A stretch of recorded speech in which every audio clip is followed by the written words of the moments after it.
So I was on Twitter the other day, as I usually am while stuck at work, and I saw someone post a question that made me look at it and go, "Well, that's obvious." And then, I doubled down on it because the person in question is from the comic industry, I believe, and they should really know the answer to this because it's really obvious what the answer to this is, in my opinion. But this person has 200,000 followers and didn't know this. So maybe this isn't common knowledge. Maybe that makes it a good subject for a video, and especially because when a large creator on X or Twitter or whatever you want to call it sends out what appears to be a legitimate question, due to the mechanics of size, there is basically no way for them to get an actual answer. The signal to noise is just 100 to 1. So even though I did answer, I got completely lost in the mess of replies because big creators aren't even incentivized to actually get answers. They're just incentivized to get people to respond to them, which is why you see some of the stupidest engagement bait posts. But I'm going to give a bit of good faith here and say, well, maybe they actually don't know. Why does Hollywood keep producing prequels? And who is asking for these prequels to movies that are successful? And then, the studios just want to double down and get more money out of that successful idea. Well, as I said, I think that's a really obvious answer to that question. Particularly if you have ever created a story. Now, the first point to consider is once Hollywood has a successful movie, they want more money, which means they want to basically make that movie again and get more money because they've already created an audience for it, right? Now, you're basically given two options, or three nowadays: prequel, sequel, or reboot. And obviously, everyone is sick and tired of reboots nowadays and saying that Hollywood is completely out of ideas, which they're not out of ideas, they're out of risk taking, and management is stupid, is my assessment. So let's narrow it down to sequels and prequels. It is easier to make a prequel, is the simple answer. And it's easier for two reasons. One, when you are creating the initial product, and what I think caused this post was the MAD MAX FURIOSA saga movie. Mad Max Furious Road or whatever with Immortan Joe was a good movie. It was fun. It had a lot of style to it. And one of the things that made it a good movie was there was a lot of context that was implied that you got to piece together. Characters came into the movie with conflicts, with motivations, with things they wanted to resolve. And there were a lot of questions about, well, how exactly did it come to this point? All right, we accept that it's a 2.5-hour movie or whatever. You can't have everything in there. So it gets you thinking, especially because it was a successful movie. A lot of people liked seeing the freaky chrome guy bouncing around playing an electric guitar during a big chase sequence through the desert. But there are some questions, namely, how did Furiosa get there? What is her story?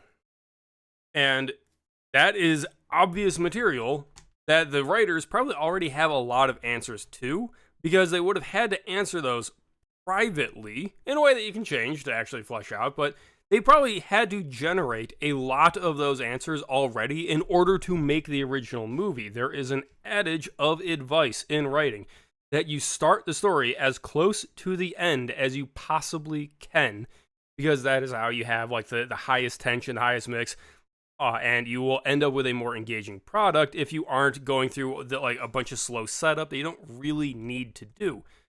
The author needs to know that setup, though. They need to know what the characters are bringing to the table. You just don't necessarily put it on the page. It's the reason a lot of world building gets described as an iceberg. You see a little bit of it. A lot more has to be implied that probably the author knows all that. So when you tell a writing room, hey, here's a bunch of money, we're going to make another Mad Max movie, because, success, we want lightning to strike twice, or in this case, it's the 5th Mad Max movie or something? Anyways, they're given an option.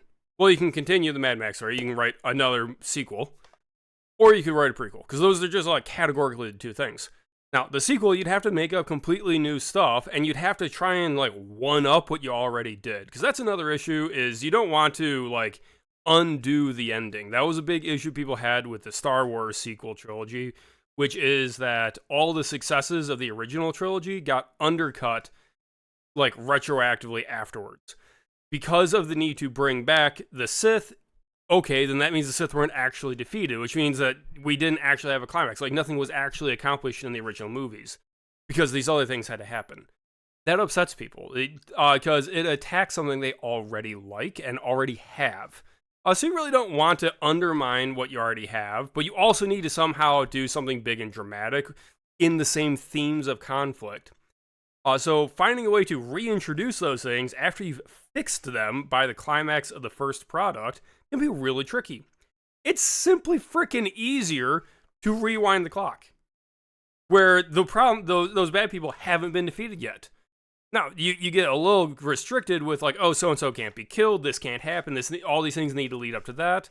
And incidentally, it leads to the audience largely knowing the ending. And that'll be another video. You should like and subscribe. I'll do another video on the effects that it has on a story when the consumer knows how it ends. Another video, though. There are some difficulties writing prequel, but it's just a hell of a lot easier when you have already produced the first one, because you have material to work with that you had to generate for that first product. You just have to expand. It's significantly easier to work within the constraints of a prequel than to make a good sequel. It is. It's simply easier. Additionally, because you already released that product, consumers know those questions. They're probably asking those questions if it was a successful product, which means you have a built-in market incentive to answer those questions. That's literally how you would sell the prequel to people. You say, hey, you want to know how Furiosa got here? Here's a movie for you. Also, there's explosions and chases, and it's all the good stuff you like. Here are reasons to buy this product with your hard-earned money. So people are already interested in it. Even if it's theoretically, like, artistically not as good as continuing the story, because, like, if you already knew the answers to those questions and they made for a better story, you would have led with that story. That happens to writers all the time, where they'll be like setting something up and realize, oh, wait a minute, it's actually way more interesting to tell this setup.